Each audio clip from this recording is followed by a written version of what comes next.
करते हैं एशिया के प्रमुख पर्वत व पठार। एशिया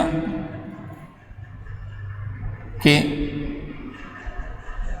पर्वत व पठार,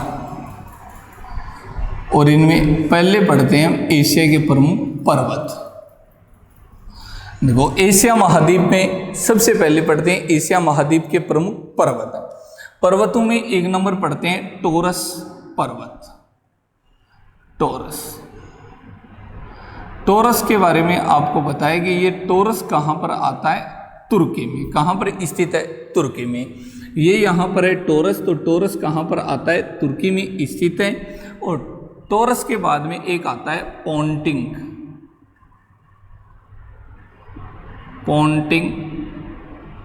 ये पोंटिंग है, ये भी कहाँ पर आता है, तुर्की में। देखो टोरस और पोंटिंग दोनों के बारे में पूछा जाए तो दोनों ही कहाँ पर स्थित हैं, ये दोनों ही आते हैं तुर्की में। ये जो पर्वत है इसका नाम है पोंटिंग।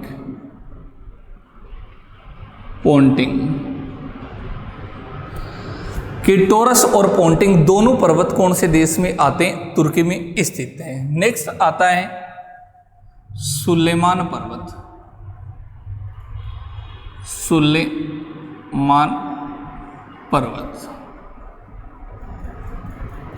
देखो सुलेमान पर्वत है, ये पाकिस्तान और अफगानिस्तान दोनों देशों की सीमा पर है। ये यहाँ पर आ गया पाकिस्तान, ये अफगानिस्तान, और दोनों की सीमा पर स्थित जो पर्वत है उसका नाम है सुलेमान पर्वत। प्रश्नों की सुलेमान पर्वत कौन कौन से देशों की सीमा पर आता है, तो कौन सा देश आएगा, पाकिस्तान प्लस कौन सा आ जाएगा, अफगानिस्तान।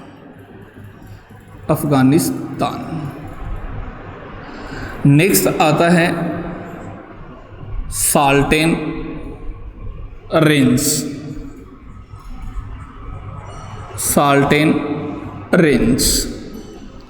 देखो साल्टेन रेंज जो पर्वत आता है वो यहाँ पर स्थित है पाकिस्तान में।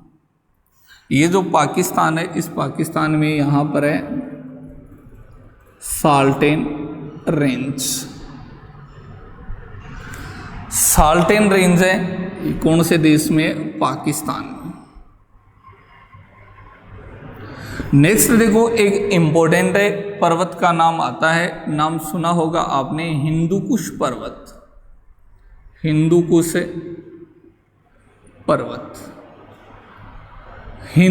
पर्वत है, बहुत इंपॉर्टेंट है, एग्जाम की दृष्टि से भी मोस्ट है। कई बार ये न्यूज़ में आप सुनते हो कि भूकंप के झटके हिंदुकुश पर्वतमाला में देखने को मिले, तो यहाँ पर हिंदुकुश पर्वतमाला में काफ़ी ज़्यादा यहाँ पर भूकंप आते हैं। ये कहाँ पर है, इसकी क्या विशेषता है। देखो ये कौन से देशों में आती है हिंदुकुश से, इसका विस्तार है पाकिस्तान,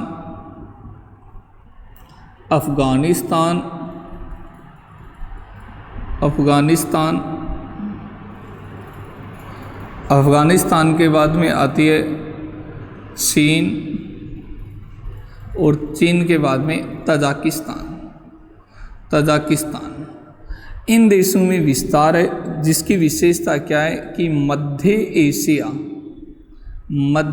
एशिया को दक्षिणी एशिया से अलग करती है। ये पंक्ति इंपॉर्टेंट है, ध्यान रखना कि मध्य एशिया को दक्षिणी एशिया से अलग करने वाली पर्वत श्रृंखला कौन सी है, हिंदुकुश पर्वतमाला। आपको पता है मध्य एशिया में जैसे कजाकिस्तान, उज्बेकिस्तान, तुर्कमेनिस्तान है, और किर्गिस्तान है, तजाकिस्तान है, ये देश शामिल होते हैं। दक्षिणी एशिया में जैसे पाकिस्तान, अफगानिस्तान है, भारत है, नेपाल है, भूटान, बांग्लादेश, श्रीलंका, मालदीव, ये आते हैं दक्षिणी एशिया में। तो इन सबको अलग करने वाली पर्वत श्रृंखला का नाम क्या आता है, हिंदुकुश पर्वतमाला। देखो देश आपको बताएं तो ये आ गया यहाँ पर पाकिस्तान, अफगानिस्तान, तजाकिस्तान, और ये कौन सा आ गया, चीन। इन देशों में जिस पर्वतमाला का विस्तार है इसका नाम क्या आता है, हिंदुकुश। यह है हिंदू कुश पर्वतमाला, हिंदू कुश पर्वतमाला, हिंदू कुश पर्वतमाला। अब विभाजित कैसे करती है कि यहाँ पर कजाकिस्तान, उज्बेकिस्तान, तुर्कमेनिस्तान, तुर्किस्तान और तजाकिस्तान ये सारे ऊपर रह गए, और इनके अलावा ये दक्षिणी एशिया वाले जो देश हैं वो यहाँ पर नीचे रह गए। इसलिए मध्य एशिया को दक्षिणी एशिया से अलग करने वाली पर्वत श्रृंखला को किस नाम से जाना जाता है? हिंदू कुश पर्वतमाला के नाम से जाना जाता है। उसके बाद में देखो नेक्स्ट पढ़ते हैं, तो एक आता है अराकान पर्वत। अराकान पर्वत, अराकान पर्वत है ये भारत और म्यांमार की सीमा पर आता है, लेकिन अधिकांश इसका विस्तार कहाँ पर आता है? म्यांमार। कहीं पर ये भारत और म्यांमार दोनों में से एक ऑप्शन को चुनना पड़े तो भी कौन से को चुनोगे? म्यांमार को। जैसे ये भारत और म्यांमार की यहाँ पर सीमावर्ती क्षेत्र है, यहाँ पर जिसका भाग आता है वो आता है अराकान पर्वत, अराकान पर्वत, ये अराकान पर्वत। अब जैसे ही यहाँ से भारत में वर्तमान में जो मानसून आ रहा है, बंगाल की खाड़ी का मानसून है, वो सीधा यहाँ से निकल जाता, लेकिन ये अराकान पर्वत होने के कारण भारत में यहाँ पर मानसून की वर्षा होती है। यहाँ पर ये बंगाल की खाड़ी का मानसून टकराकर वापस भारत में दो भागों में विभाजित होकर यहाँ पर आ जाता है, जिसको हम भारत के भूगोल में पढ़ेंगे। इनके अलावा जैसे भारत में आने वाली प्रमुख पर्वत श्रृंखलाएँ हैं, जैसे कौन सा है? हिमालय। तो जैसे हिमालय जैसे ये यहाँ पाकिस्तान से लेकर अफगानिस्तान से यहाँ पर ये जिस पर्वतमाला का विस्तार है जिसका नाम है हिमालय, हिमालय को हम पढ़ेंगे किसमें? भारत के भूगोल में। तो ये यहाँ पर जो पर्वत श्रृंखला है जिसका नाम क्या आता है? हिमालय, यह है हिमालय। तो हिमालय के बारे में किस में पढ़ेंगे? हिमालय का अध्ययन करेंगे भारत के भूगोल में। ये हैं एशिया महाद्वीप की प्रमुख पर्वत श्रृंखलाएं। पर्वत श्रृंखलाओं के बाद में बात करते हैं एशिया के प्रमुख पठार कि एशिया महाद्वीप में यहाँ पर कौन कौन से पठार स्थित हैं। तो देखो एक नंबर यहाँ पर पढ़ा है पर्वतों में कौन सा है? टोरस जी, जो कहाँ पर आता है? तुर्की में। 2 नंबर है पोंटिंग, ये भी कहाँ पर आता है? तुर्की में। 3 नंबर है सुलेमान पर्वत, जो पाकिस्तान और अफगानिस्तान दोनों की सीमा पर स्थित है। फिर है साल्टेन रेंज, जो पाकिस्तान में हिंदू कुश पर्वतमाला है। ये पाकिस्तान, अफगानिस्तान, चीन और तजाकिस्तान इन सभी देशों में इसका विस्तार है, जो मध्य एशिया को दक्षिणी एशिया से अलग करने वाली पर्वत श्रृंखला है। और फिर है अराकान पर्वत, जो भारत और म्यांमार की सीमा पर स्थित है। हिमालय यहाँ अफगानिस्तान, भारत, नेपाल, यहाँ पर भूटान, इन देशों में इसका विस्तार आता है। आगे पढ़ते हैं यहाँ के प्रमुख पठार। देखो पठारों में 1 नंबर लेते हैं तिब्बत का पठार। तिब्बत का पठार, तिब्बत का पठार। तिब्बत के पठार के बारे में बात करें तो तिब्बत का पठार है ये विश्व का सबसे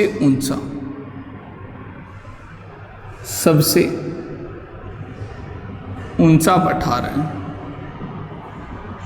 सबसे ऊंचा पठार लगभग 4500 मीटर ऊंचा पठार है। जैसे यहां पर ये क्षेत्र है, ये वाला,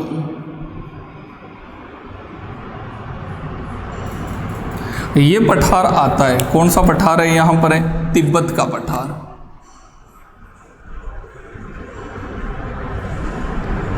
तिब्बत का पठार।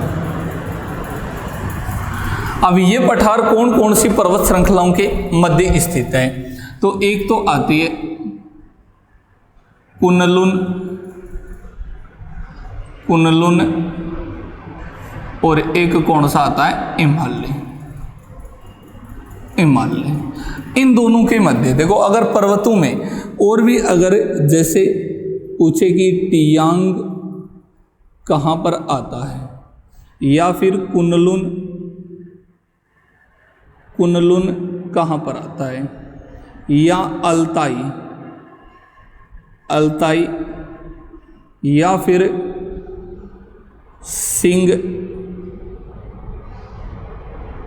लिंग। अगर ये सारे पर्वत पूछे तो ये सारे पर्वत कहाँ पर आएंगे? चीन में स्थित है। कहाँ पर स्थित है? चीन में। जैसे टियांग सेन है, कुनलुन है, अल्ताई है, सिंग लिंग है, ये सारे कहाँ पर स्थित हैं? चीन में। तो चीन में यहीं पर ये जो एक पर्वत आता है जिसका नाम यहाँ पर आ जाता है, यहाँ पर कौन सा है? कुनलुन। यह है कुनलुन, कुनलुन। और यहाँ पर आ गया हिमालय। इन दोनों के बीच में स्थित जो पठार आता है वो तिब्बत का पठार है, जो विश्व का सबसे ऊंचा पठार है। और ये एक मध्य पिंड का उदाहरण है।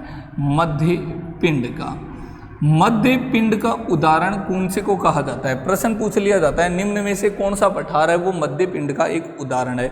तो मध्य पिंड का अगर उदाहरण पूछा जाता है तो वह पठार होता है जो दो वलीय पर्वतमालाओं के बीच में, जैसे ये है हिमालय और कुनलुन, दोनों के बीच में आता है, इसलिए ये एक मध्य पिंड का उदाहरण है। कहीं अगर भारत का सबसे ऊंचा पठार पूछा जाता है तो वो आता है लद्दाख का पठार, जिसे मिनी तिब्बत का पठार भी कहा जाता है। ये तो तिब्बत का पठार है, मिनी तिब्बत का पठार है, वो भारत के लद्दाख में स्थित है, जो भारत का सबसे ऊंचा पठार है, जिसे मिनी तिब्बत का पठार भी कहा जाता है।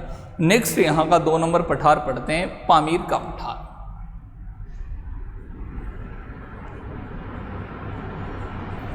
पामीर का पठार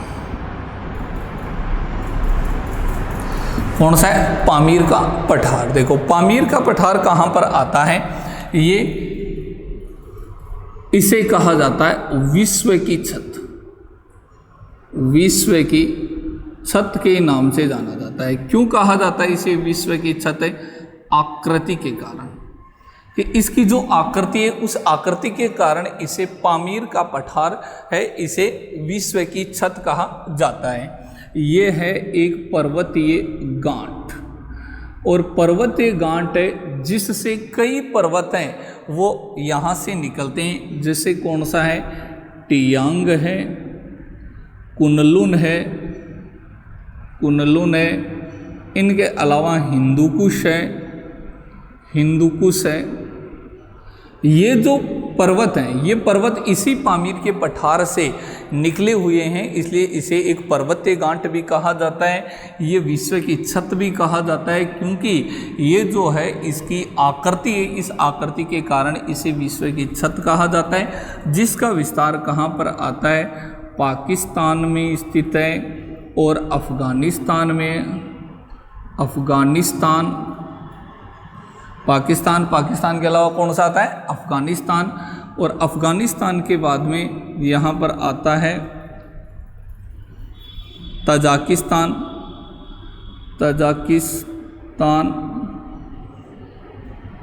और किर्गिस्तान और कौन सा देश है? चीन।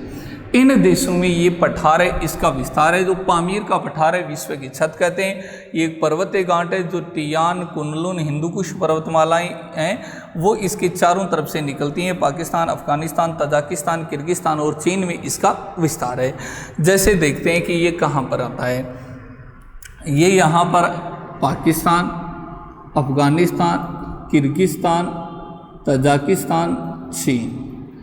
अब ये यहाँ पर जो पर्वत हैं, ये जो पठार है, इसी पठार को किस नाम से जाना जाता है? पामीर का पठार, जिसे क्या कहा जाता है? विश्व की छत कहा जाता है। यह है पामीर का पठार। अब यहाँ पर जैसे एक पर्वत आ जाता है, टियान पर्वत है। इनके अलावा ये जो कुनलुन है, ये जैसे यहाँ से इस प्रकार से निकल गया, ये कुनलुन यहाँ से निकल गया, यहाँ से आपको बताया कि कौन सा आ गया? हिंदुकुश पर्वत आ गया। तो जैसे एक वृक्ष की गांठ होती है, उस गांठ के चारों तरफ से जैसे उसकी जड़ें निकल जाती हैं, उसी प्रकार से ये भी एक पर्वतीय गांठ है जिसके चारों ओर से यहाँ से कई पर्वत निकलते हैं, और इसकी आकृति के कारण इसे क्या कहा जाता है? विश्व की छत के नाम से जाना जाता है। नेक्स्ट आता है अन्नातोलिया का पठार। अन्नातोलिया का पठार, देखो अन्नातोलिया का पठार है, ये कहाँ पर स्थित है? तुर्की में। कहाँ पर आता है? तुर्की में। अब ये तुर्की में स्थित है, लेकिन विशेषता क्या है कि ये भी एक मध्य पिंड का उदाहरण है। मध्य पिंड के बारे में आपको बताया था, कौन सा है? तिब्बत का पठार। जैसे तुर्की में आपको बताएं दो पर्वत आते हैं, टोरस और पोंटिंग पर्वत।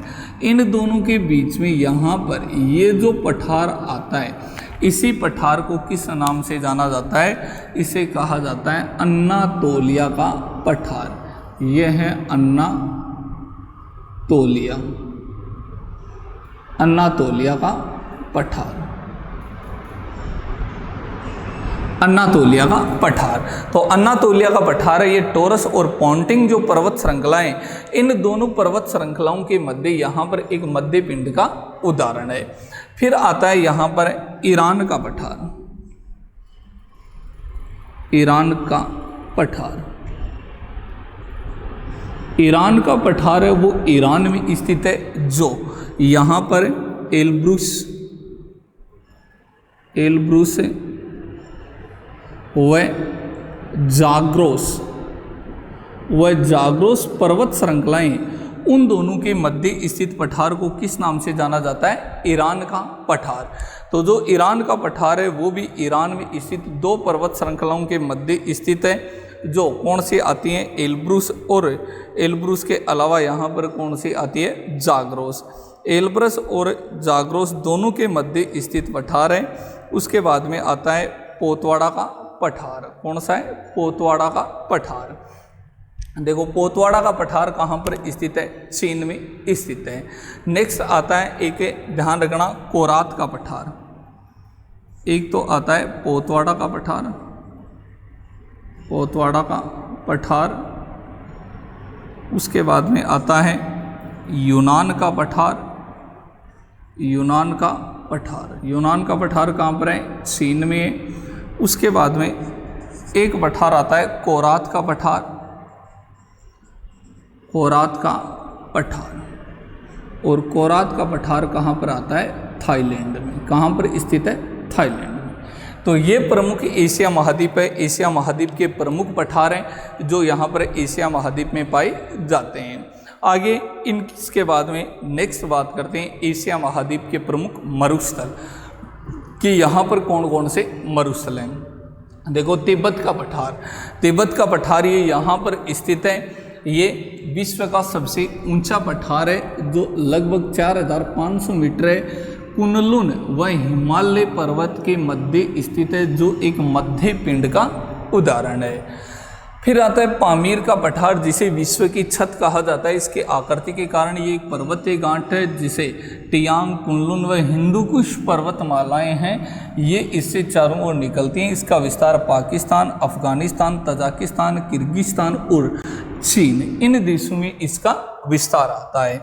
फिर है अन्नातोलिया का पठार, जो तुर्की में, ये एक मध्य पिंड का उदाहरण है। ईरान का पठार, ये एलब्रूस व जाग्रोस पर्वतमालाओं के मध्य। पोतवाड़ा का पठार है, यूनान का पठार है, कोरात का पठार है।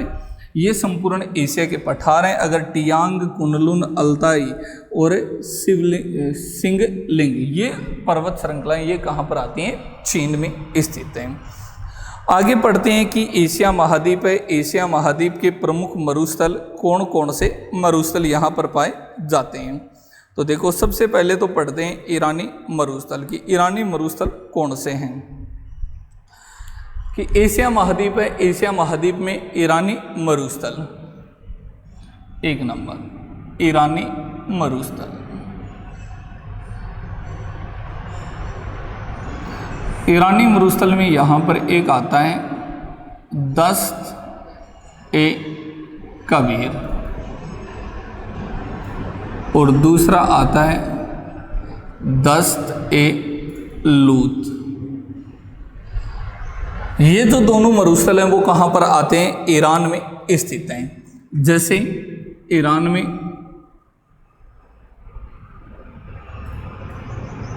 ये यहाँ पर जो मरुस्थल है एक मरुस्थल यहाँ पर आ जाता है ईरान में, ये हैं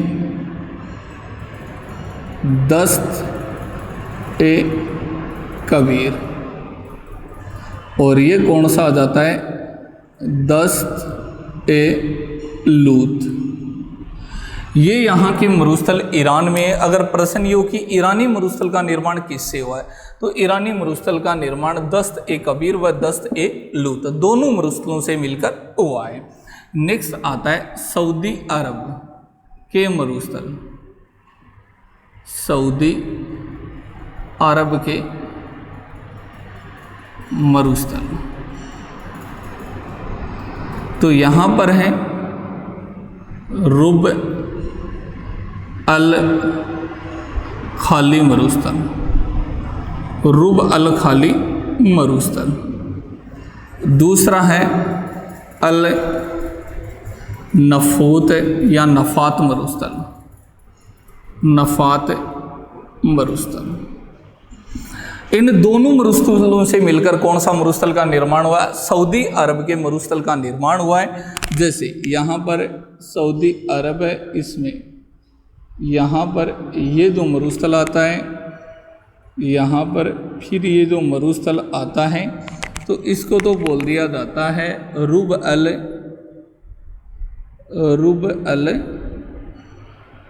खाली, रुब अल खाली मरुस्थल। नेक्स्ट ये है अल नफात मरुस्थल, अल नफात मरुस्थल। ये दोनों मरुस्थल कहाँ पर आते हैं, ईरान में स्थित हैं। नेक्स्ट एक मरुस्थल आता है तकला, या इसे बोल दिया जाता है टकला, ये तो आराम से याद रह जाएगा, टकला मकान। ये मरुस्थल कहाँ पर आता है, चीन में। कहाँ पर स्थित है, चीन में। कि तकला मकान या टकला मकान मरुस्थल पूछा जाता है, तो ये कहाँ पर आएगा, ये चीन का प्रमुख मरुस्थल है जो चीन में यहाँ पर स्थित है। टकला मकान मरुस्थल, टकला मकान मरुस्थल है। नेक्स्ट यहाँ पर आता है गोबी मरुस्थल, गोबी या गोभी भी इसे बोल दिया जाता है। ये कहाँ पर आता है, चीन। और चीन में कौन सी चीन आएगा, उत्तरी चीन। कौन सा है, उत्तरी चीन प्लस कहाँ पर आता है, मंगोलिया। और मंगोलिया के कौन से भागों में आता है, दक्षिण भागों में। अगर दोनों ऑप्शन साथ दिए हुए हैं तो भी सही क्या करना है, मंगोलिया करना है। कि गोबी मरुस्थल का विस्तार मंगोलिया में है, जो एशिया का सबसे बड़ा मरुस्थल है, एशिया का सबसे बड़ा मरुस्थल, एशिया का सबसे बड़ा मरुस्थल है। तो एशिया का सबसे बड़ा मरुस्थल कौन सा आता है, गोबी मरुस्थल। कि यहाँ पर ये जो मरुस्थल है, देखो इसका विस्तार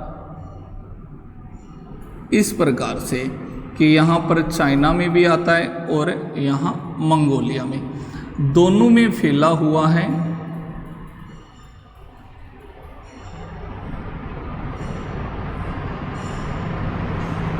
ये जो मरुस्थल है इसका नाम है गोबी मरुस्थल। अब देखो, अगर गोबी मरुस्थल के बारे में पूछा जाए कि गोबी मरुस्थल का विस्तार कहाँ पर है, तो गोबी मरुस्थल का विस्तार आता है दक्षिणी मंगोलिया व उत्तरी चीन में स्थित है, जो कि यहाँ पर एशिया का सबसे बड़ा मरुस्थल है। नेक्स्ट आगे बात करते हैं किजिल कुम। कौन सा मरुस्थल है, किजिल कुम मरुस्थल है। जो किजिल कुम मरुस्थल है वो कहाँ पर स्थित है, देखो नेक्स्ट मरुस्थल का नाम है किजिल कुम मरुस्थल। ये दोनों एक साथ में आएंगे लगभग पास में, कारा कुम मरुस्थल, काराकुम मरुस्थल और किजिल कुम मरुस्थल। ये जो किजिल कुम मरुस्थल है, इस मरुस्थल का विस्तार तो आता है Kazakhstan, Kazakhstan plus Uzbekistan, plus Uzbekistan दोनों की सीमा पर, और काराकुम ये आता है तुर्कमेनिस्तान में। देखो कहाँ पर है, पहले किजिल कुम है, ये यहाँ पर आ जाता है दोनों देशों की सीमा पर। ये मरुस्थल है, इसका नाम है किजिल कुम मरुस्थल, और ये यहाँ पर जो मरुस्थल आता है इसका नाम है काराकुम मरुस्थल। तो यहाँ पर ये प्रमुख मरुस्थल आते हैं। उसके बाद एशिया का एक प्रमुख लास्ट मरुस्थल बचता है जिसका नाम है थार का मरुस्थल है। इसकी बात करेंगे भारत के भूगोल में, राजस्थान के भूगोल में, जिसका विस्तार यहाँ पाकिस्तान, भारत के कौन कौन से राज्यों में है, कहाँ पर है। ये ऐसा मरुस्थल है जो विश्व में सर्वाधिक जैव विविधता वाला मरुस्थल है, विश्व में सर्वाधिक जनसंख्या घनत्व वाला मरुस्थल।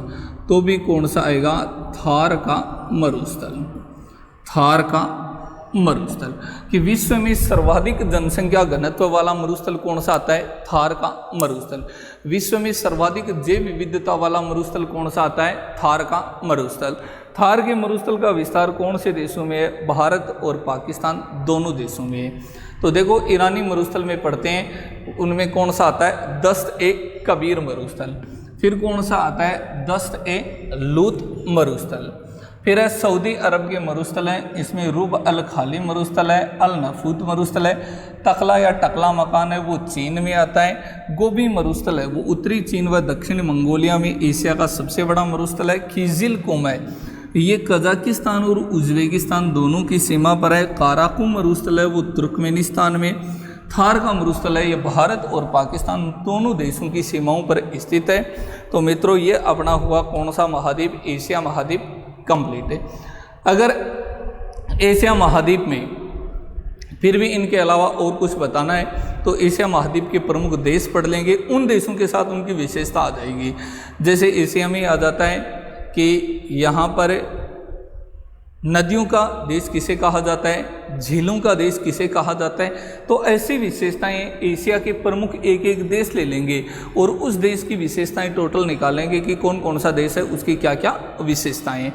तो ये अपना एशिया महाद्वीप वैसे कंप्लीट हुआ, लेकिन इसके देश और पढ़ लेंगे कि कौन कौन से देशों की क्या क्या विशेषताएँ हैं, और वो विशेषताएँ किस में आएंगे, अपने एशिया महाद्वीप में यहाँ पर शामिल होंगी। Okay, thank you.